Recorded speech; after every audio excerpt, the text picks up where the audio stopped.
This man was a member of the Johns Hopkins University Blue Jays men's varsity water polo team from 2014 to 2018 and was captain his senior year. After graduating with a degree in computer science, he began his career as an informatics software engineer. Now, while still working, he's back in school to get his master's engineering in translational medicine. I'm very pleased today to be joined by John Wilson. John, thanks for appearing today on CWPA Remote. Hey, George, thanks for having me. So how and why did you end up choosing Johns Hopkins? Yeah, so Hopkins, for context, I grew up in the Bay Area and played high school water polo at Menlo and Stanford Water Polo Club, and was lucky that the schools I was interested in water polo-wise and academically overlapped pretty well. So kind of applied all over, and honestly wasn't super intentional about it. Hopkins was the best academic school I got into, and that's kind of how I made my decision. But looking back, I'm really grateful on a lot of the features of Hopkins that really shaped my experience that weren't a big part of my decision-making process in high school, especially Baltimore. I really fell in love with the city, and that really made my experience and would have been a lot different than being in LA, I think, and some of the other schools I was considering. So really lucked out. Certainly a little bit different than the West Coast. So what was your first practice like? Yeah, so first practice, the team actually got together on the West Coast since most of us are based out here a week before preseason. But first practice at Hopkins was definitely different. First time playing in an indoor pool and a shallow one at that. And it was definitely, I felt I was at the next level. I just felt pretty slow. I don't remember the specific first practice, probably because I kind of blocked it out where I was, behind the ball and just getting lit up as a goalie. So definitely a intense first couple months trying to get up to speed. But the team was really nice and welcoming from the beginning. So really appreciated team culture. And how about your first game? The first game, yeah, I think we beat Iona at Princeton. First game my freshman year. I didn't play. I was playing behind older goalie 2 years above me, Eric Hendrickson. All around great guy. I was blessed with the goalie teammates I had at Hopkins, both ahead and behind me.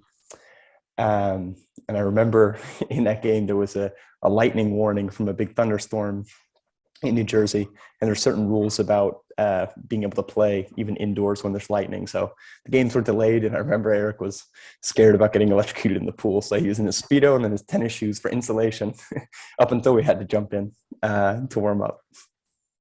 And that I hadn't heard that one. What's your single best memory of playing on the team? Oh, wow. That's a tough one. So many good ones in and out of the pool. I have to say the Eastern Championships, the CWPA Easterns, my sophomore year in 2015, probably my best memory overall. It was just a pretty electric tournament. I think we did about as well as Hopkins has ever done. Beat St. Francis and then Brown to make it to the finals, then lost to Princeton by 1. And the team was just really clicking. It was a really great year. Both, socially, everyone just really got along. It was great energy on the team. And then we played pretty well too. So that always feels good. And any disappointing events along the way? Yeah, lots of failures pretty much every season, but I think those were good learning experiences. Especially the year after that 2015 season where we made that pretty good postseason run. We had a pretty tough schedule, lost a lot of senior leadership, and had a lot of other kind of issues like personal circumstances that were weighing pretty heavily on the team. So that was definitely a tough time, but I think a good learning experience overall. And you know what? I'd love to hear your reflections on your career at Johns Hopkins as a water polo player, but zero in on maybe one or two of either the funniest stories or the most unusual thing. I mean, the lightning story already is unusual, but anything that happened as you progressed through your career? Funny stories. Team goalie always got into lots of good trouble and lots of funny moments with so Eric, I mentioned, is a couple years ahead of me, and then Spencer Whitty, who I also played with at Menlo the year behind me. We always got kind of personalized heckling as goalies, since teams down on the other end, but the fans that are close to you, you're the only ear that they have. I always appreciated the hecklers; thought they were pretty funny. For example, one time at GW, I'd always wear, I wouldn't wear the one goalie cap. I'd usually wear 1A or 1B, both for high school and college until my senior year. And then I always confused hecklers because the roster would have it reversed, and I'd be wearing a cap. They'd think I was someone else. So the whole game they're in my ear, ooh, Spencer, like thinking I was Spencer Woody. And then they didn't put it together until the very end, and I was having a pretty good game too. So I made a save, and then someone was like, wait, I don't think it's Spencer, I think it's John. And then I looked over and gave him a wink, and they all cracked up. It was pretty good, but lots of good heckling memories. Yeah, excellent. No, it's one of the things that makes college water polo great.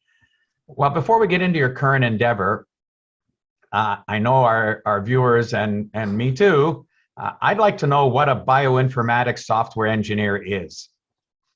Yeah, sure. So again, another really kind of experience that I cherished that I really lucked into. So I studied computer science at Johns Hopkins, which I kind of knew I wanted to do going in, thanks to some really great teachers I had at Menlo.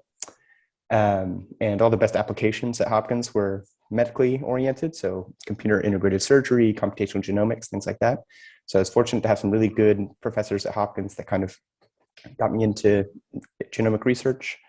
And I found that intersection really rewarding, since I can apply, my skills to basically process process data that comes off genetic sequencers. So you're doing things like trying to align to the human reference genome, detect mutations, and that's relevant for things like hereditary diseases and cancer.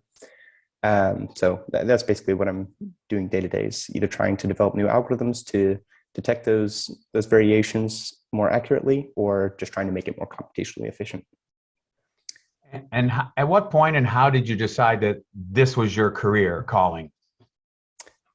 Definitely connecting the dots backwards. It feels a lot more of a clear path. At the time, I didn't have any grand vision of getting into bioinformatics, even though I've found that I'm pretty well suited to it. But I think it was just kind of recognizing opportunity along the way. For example, I was doing more like pure computer science work, like IT type things at biotechnology companies, and just from asking around and getting interested in the other products and other teams, kind of found my way closer and closer to the science. And I've really enjoyed that experience. So now I'm actually back in grad school, getting back to some of the biology that I haven't touched since high school, immunology and things like that. And I kind of think about the programming that I do at work as the rent I pay to get to hang around with the smart people to learn about the cancer biology. Well, you spent a couple of years working at Personal Genome Diagnostics. Let's go through that. How did you end up there? Can you tell us a little bit about the company and what it does, and what was your typical work week? Yeah, of course. So I stuck around in Baltimore for a couple of years after graduation. I'd probably still be there if it wasn't for the pandemic, actually. And again, just lucked into a really, really great situation. So I was working at a startup downtown, living in Fells Point. I coached the Hopkins water polo team as an assistant for one season, as we were training a new goalie too, which is a pretty fun balance. And Personal Genome Diagnostics is pretty similar to the company I work for now. It's basically using genetic sequencing to inform cancer treatment decisions. So based on which variants a specific patient has in their tumor, you might want to take one drug versus another, or be eligible for certain clinical trials, which narrows the target for the drug developers, that type of work. So we both work with cancer patients at the Hopkins Hospital and others like the Mayo Clinic, but also with pharma companies who are trying to develop new cancer drugs, especially immunotherapies.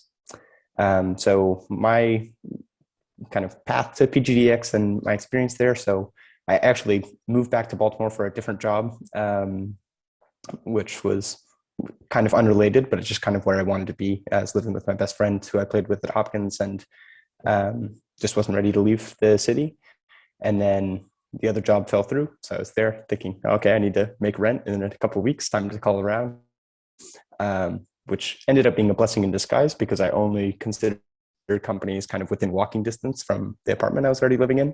And PGDX just ended up being a absolutely great fit. It was started by some cancer doctors out of Hopkins, so I had some connections there, and just they happened to be. I was kind of fortunate that I had some skills that were ready to go right out of undergrad, which I think is, a benefit of computer science. And what prompted your move to Natera? It was COVID, honestly. So I was furloughed and then let go along with about half the company at PGDX. COVID came at a pretty bad time between funding rounds for us. Kind of comes with the territory working at a startup.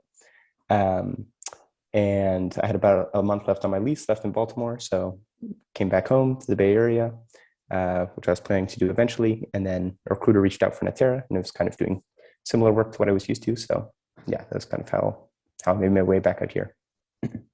And what are the differences with Natera versus personal genome diagnostics? Yeah, so the biggest difference was definitely, I think, more due to COVID than the company culture changes. Just adjusting to remote work was pretty night and day. I definitely missed my walking commute through the park and along the harbor in Baltimore, and just seeing my friends in the office every day.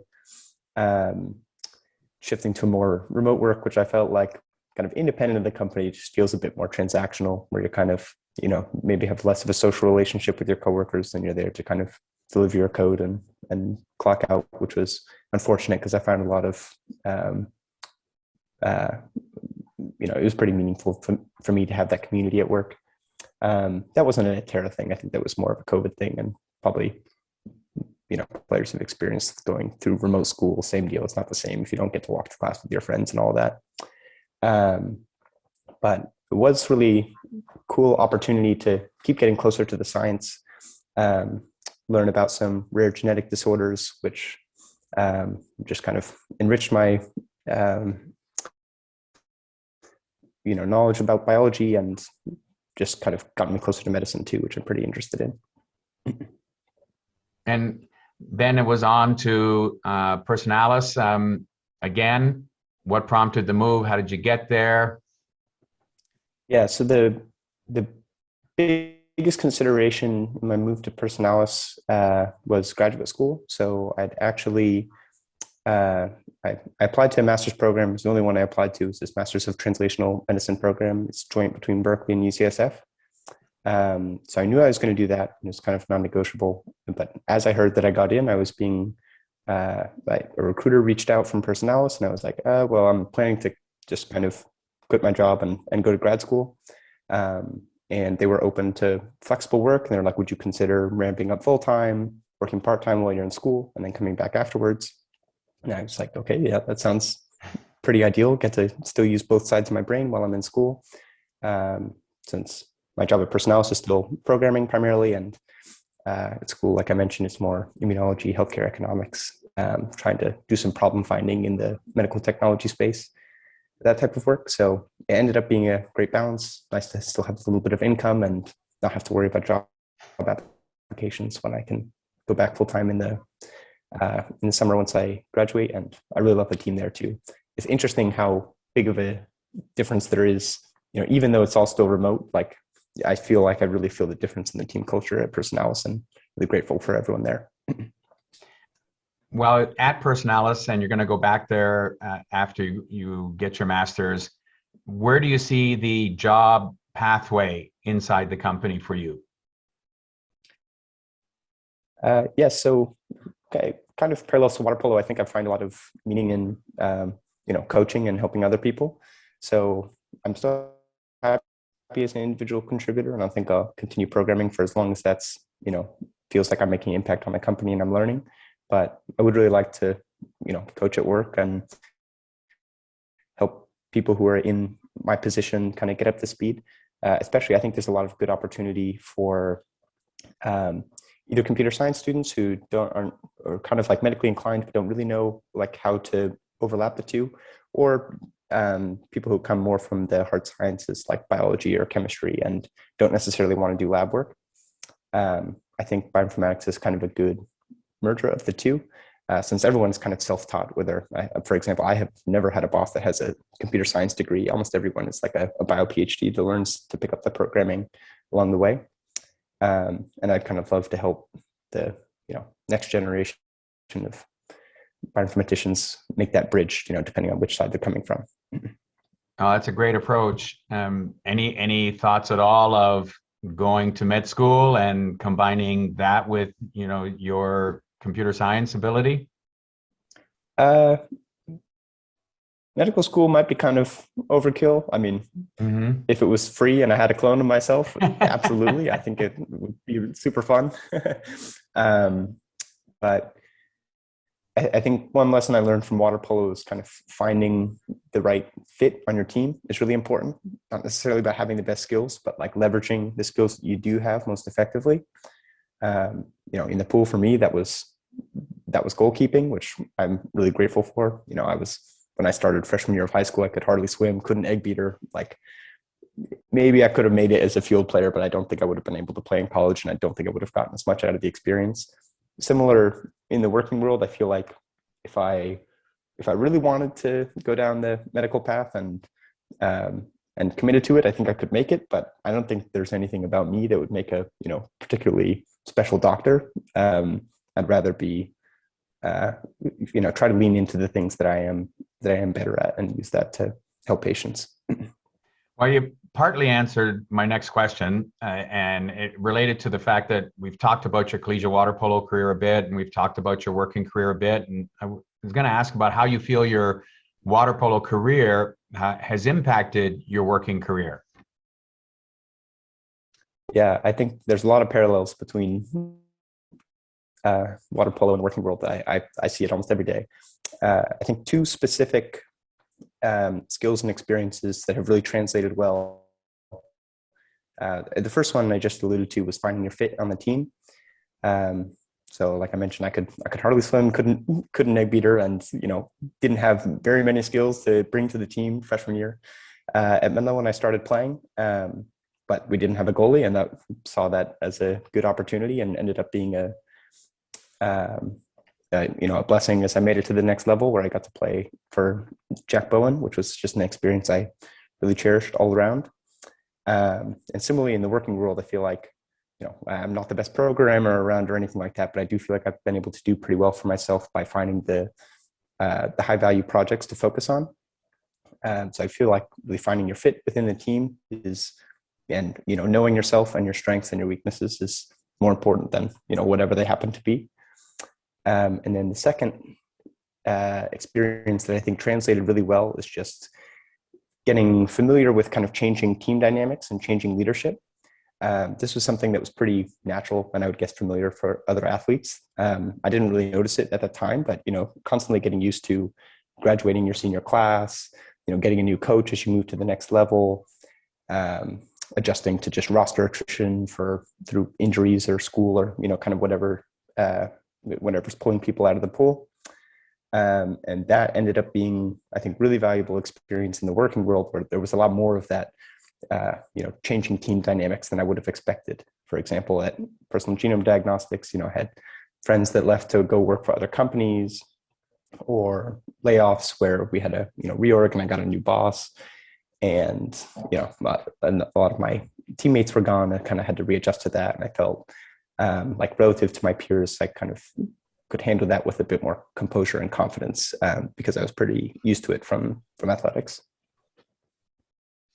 All right. Well, have you ever found yourself in a situation at any of your previous companies where you stopped and you said, you know what, I can draw upon that, whatever that is, from my water polo career in college and help solve this particular issue?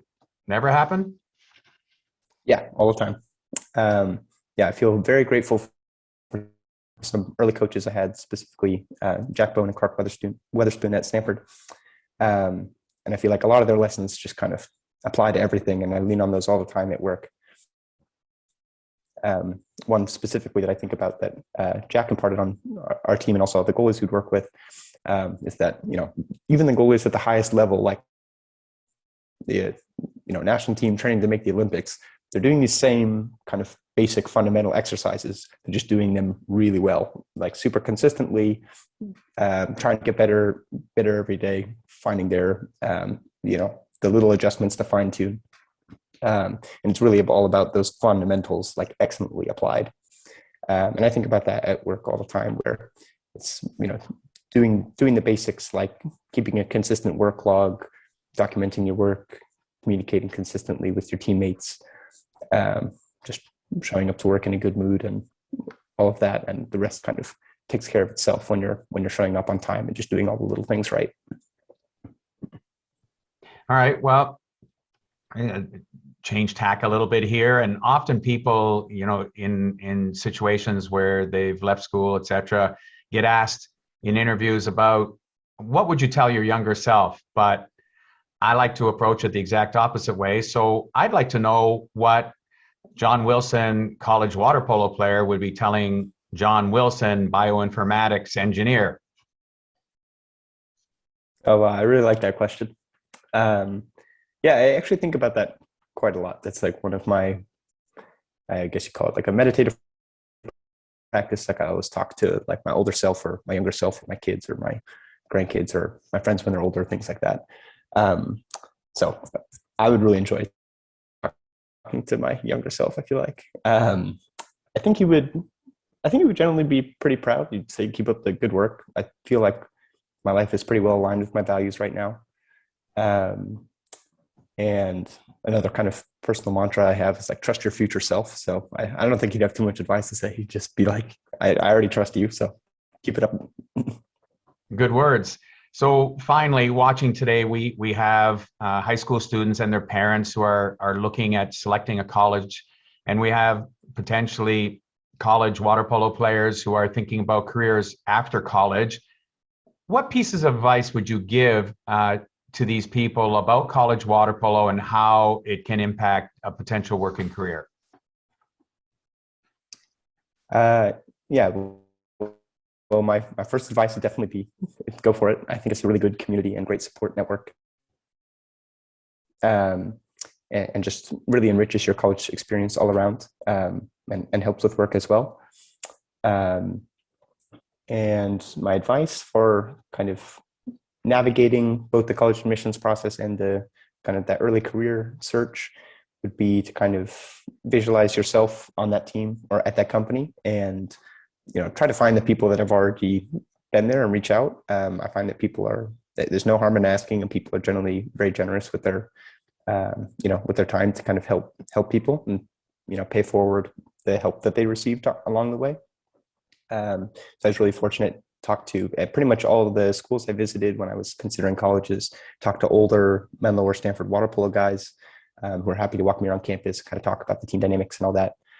And similarly, when I was applying to jobs and thinking about grad school, lots of water polo, and I also happy to help. So definitely, leverage that network and reach out. I feel like water polo players are very, you're only about 1 degree of separation from anyone else. Even on the East Coast, it's all West Coast players for the most part. So pretty tight community, and we should definitely use it. Well, that's great advice. He followed up his college water polo career at Johns Hopkins to become a successful informatics software engineer. John Wilson has been my guest today on CWPA Remote. John, thanks so much for taking the time to share your experiences, educate us on your working field, and how college water polo impacted your working career. Thanks, George. Have a good one. Until next time on CWPA Remote, this is George Gross Jr. wishing all of our viewers the very best in and out of the water.